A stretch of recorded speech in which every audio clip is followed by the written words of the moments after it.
quadro de entrevistas, nós vamos conversar com o advogado e jornalista Thiago Giacomo para falar sobre o mau uso das redes sociais virtuais no ambiente de trabalho.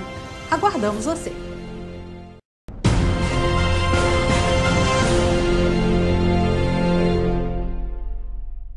Na era da informação, as redes sociais virtuais e os meios telemáticos assumem enorme protagonismo. Cada vez mais estamos presentes no mundo virtual, sendo que a nossa conduta nesse ambiente pode gerar sérias consequências no mundo real.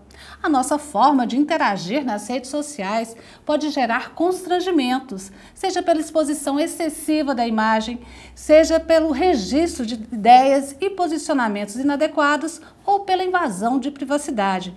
Constrangimento que tem consequências também nas relações de emprego. O mau uso desses meios pode levar à dispensa com ou sem justa causa, a depender do contexto. É justamente para falar sobre as possibilidades de demissão e as dúvidas do usuário que nós recebemos hoje no Hora Extra o advogado e jornalista Thiago Giacomo. Thiago, seja bem-vindo à Hora Extra. Muito obrigado, eu agradeço imensamente pelo convite. Thiago, a rede social é um espaço público ou privado? Pois é, essa é a primeira questão que é muito interessante nós esclarecermos para que outras dúvidas subsequentes a ela sejam esclarecidas em consequência, né? O que acontece é o seguinte, essa é a maior confusão que as pessoas têm, se é espaço público ou se é espaço privado. O espaço público é o espaço da lei, da norma, e sem ele nós não temos nem república e nem democracia. É ali que reside a ideia de tornar-se visível. O espaço privado é o espaço da vontade, do mando e do desmando, daquilo que eu quero, da forma como eu quero, aquilo que eu penso, sem que gere outras consequências. Então, se nós entendermos que o nosso comportamento nas redes sociais pode causar consequências, pode causar responsabilização, ou seja, a norma deve ser aplicada no caso de um comportamento inadequado, nós temos que entender que a rede social é um espaço público. Porque gera consequência, gera responsabilidade a partir daquilo que publico, a partir da minha manifestação nesse ambiente. E o WhatsApp, a nova coqueluche, vamos dizer, dos usuários de internet, ele é público ou privado? Porque é um grupo restrito, né? Justamente. Isso tudo ainda é uma zona nebulosa que o judiciário ainda está encarando, é algo novo, né, que nós estamos encarando, tanto o judiciário quanto os professores, doutrinadores. Ainda não existem muitas respostas a respeito disso, justamente por ser algo muito recente. Mas em relação ao WhatsApp, em relação a problemas trabalhistas, no último mês nós tivemos uma decisão judicial que tratou sobre isso. Uma decisão proferida por uma juíza do Tribunal Regional do Trabalho de Brasília, da 10ª região, né? Em que uma empregada, ela criou um grupo no WhatsApp para ela e os colegas dela falarem do ambiente de trabalho, da empresa, do contexto do trabalho, né?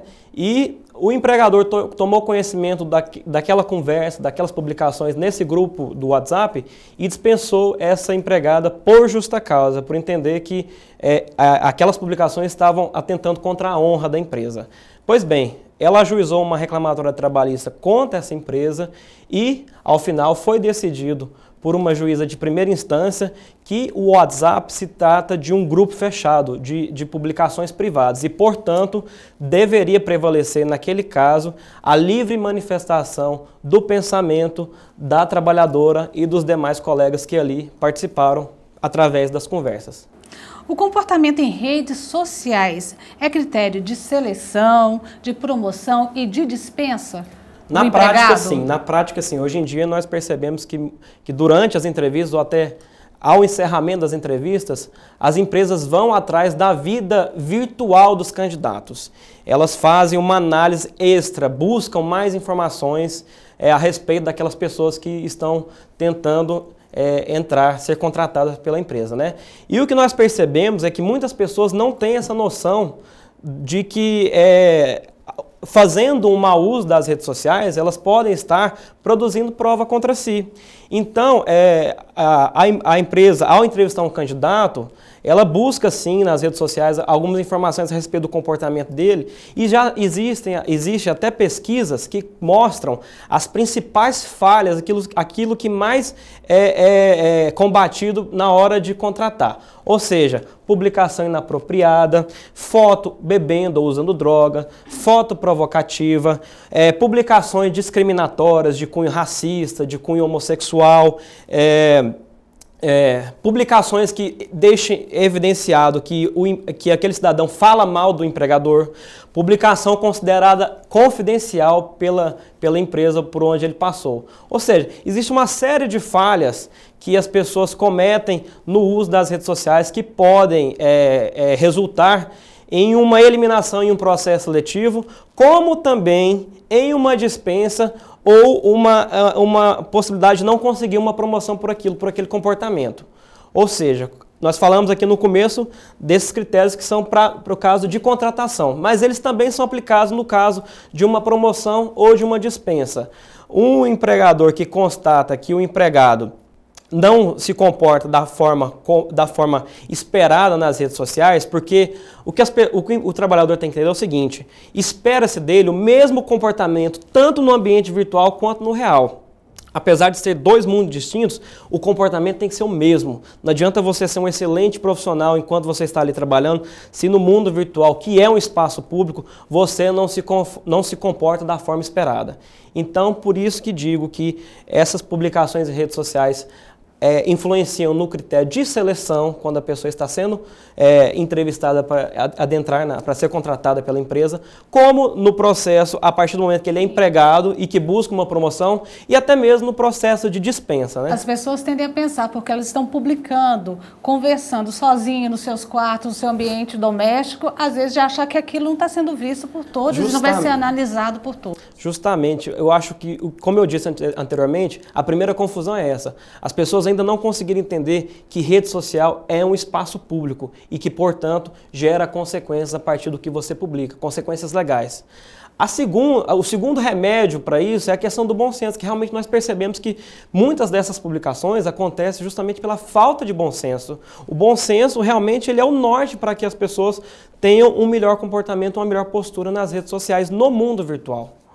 O empregado está autorizado a monitorar os sites que seus empregados acessam, bem como o tempo gasto, os conteúdos e os horários acessados? O empregador está autorizado a fazer essa fiscalização. Não existe uma norma específica que trate sobre isso. O que fortalece o empregador para fazer esse tipo de fiscalização do uso do empregado da internet e de outras ferramentas durante o horário de trabalho? São os artigos 2º e 3º da CLT, que falam da subordinação e do poder diretivo do empregador. Ou seja, a jurisprudência e a doutrina entendem que essa fiscalização pode ser feita. Quais são os limites dessa fiscalização? Os limites são as regras constitucionais. Desde que essa fiscalização não viole a intimidade, a privacidade e a dignidade da pessoa humana. Então, esses são os limites do que o empregador pode investigar a respeito do uso do empregado de internet, de redes sociais, do comportamento virtual como um todo durante o horário de trabalho. Então, assim como no mundo real, no mundo virtual, o poder de mando, diretivo, de fiscalização é um direito do empregador. Justamente. Nós vamos para um rápido intervalo e voltamos já. Hoje falando sobre o uso das redes sociais no ambiente de trabalho. Não saia daí.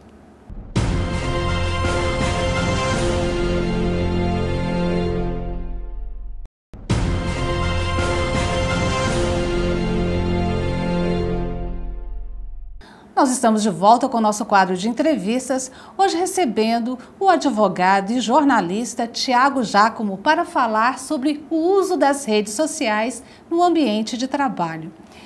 Tiago, você falou no bloco anterior que o empregador pode fiscalizar o empregado no uso das redes sociais, mas essa fiscalização, esse controle tem que estar previsto em contrato? É o ideal, né? Porque é muito melhor você ter uma prova documental do que de qualquer outro tipo de prova, né? Então, a orientação é que o empregador insira essa previsão, seja através de um regimento interno, seja através de uma previsão no próprio contrato de trabalho, ou seja, documente essa previsão do que será cobrado do empregado. O empregador, ele pode acessar o e-mail corporativo do empregado, fiscalizar esse e-mail? Essa questão já foi debatida e foi inclusive concluída pelo TST, o Tribunal Superior do Trabalho. E os ministros entenderam que sim, o empregador pode sim fiscalizar o e-mail corporativo. Por quê? Porque a Justiça do Trabalho entende que o e-mail corporativo nada mais é do que uma ferramenta do trabalho.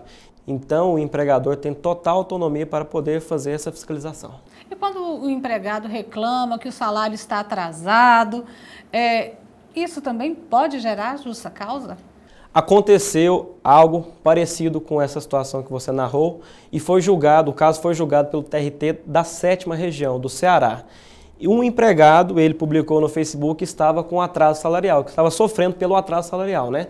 E a empresa, ao tomar conhecimento dessa publicação, o dispensou por justa causa. Ele recorreu ao Poder Judiciário e o Poder Judiciário da 7ª Região, Tribunal Regional do Trabalho da 7ª Região, entendeu que nesse caso, aquela publicação tinha um caráter de protesto, de resignação com a condição que ele estava sofrendo com aquele atraso salarial e que não deveria ser aplicada a justa causa nesse empregado, nesse contexto. E as curtidas e comentários de um comentário assim que esteja denegrindo a imagem da empresa?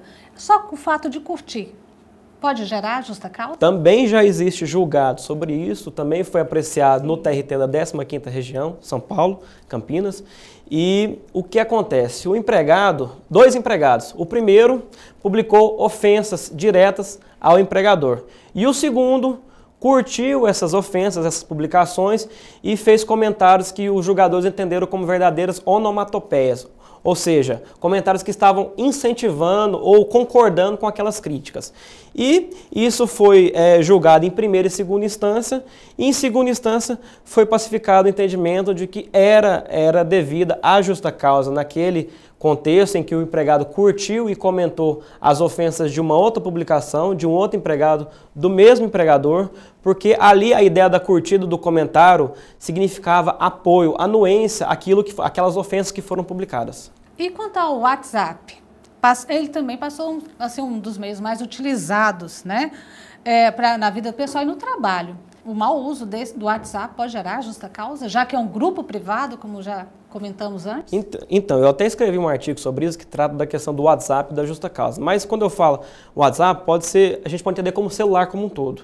O que eu quero dizer é o seguinte: o uso do celular no ambiente de trabalho pode evidenciar pelo menos 3 tipos de situações em que podem ser aplicadas as dispensas por justa causa, a depender do contexto. Quais sejam? A primeira seria no caso de desídia, ou seja, aquela pessoa que dedica muito tempo no uso do celular enquanto deveria estar trabalhando. Então o empregador, ele chama a atenção por várias vezes desse empregado de que naquele horário ele deve sim trabalhar e não utilizar o celular, e o empregado realmente não acorda, ele não se atenta para essas punições mais brandas, até que culmina numa dispensa por justa causa pela desídia, ou seja, essa insistência em dedicar um tempo em que deveria estar trabalhando, ele usa para utilizar o celular. A outra situação seria a insubordinação, que também é uma regra prevista na CLT, que é uma causa da justa causa, né, prevista no 482 da CLT. O que seria a insubordinação nesse contexto? Existe uma regra clara, o empregador deixa claro para qualquer empregado. Durante o horário de trabalho, nesse ambiente de trabalho, está expressamente proibido o uso de celular. Então isso é expresso, isso é documentado e o empregador e o empregado têm ciência dessa regra. E o empregado teima, fala, não, durante o horário de trabalho eu quero usar meu celular, eu vou usar meu celular. Seja através do envio de mensagens, usando os aplicativos, ou seja, tem aquela regra clara e ele está, então é um comportamento de insubordinação, previsto na CLT também.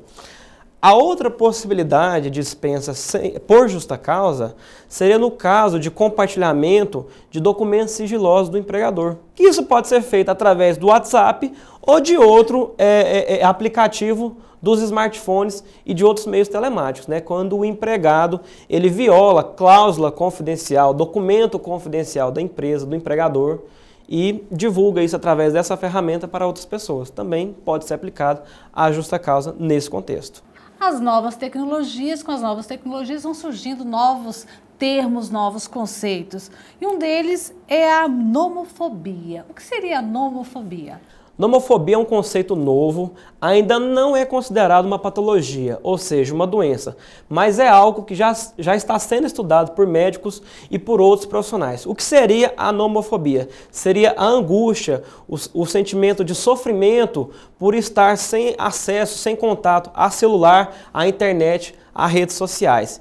A palavra vem do inglês, significa no mobile phobia, ou seja, sem telefone gerando fobia. Então, isso ainda não é uma doença, mas já é um comportamento que nós constatamos em vários ambientes e que está sendo estudado.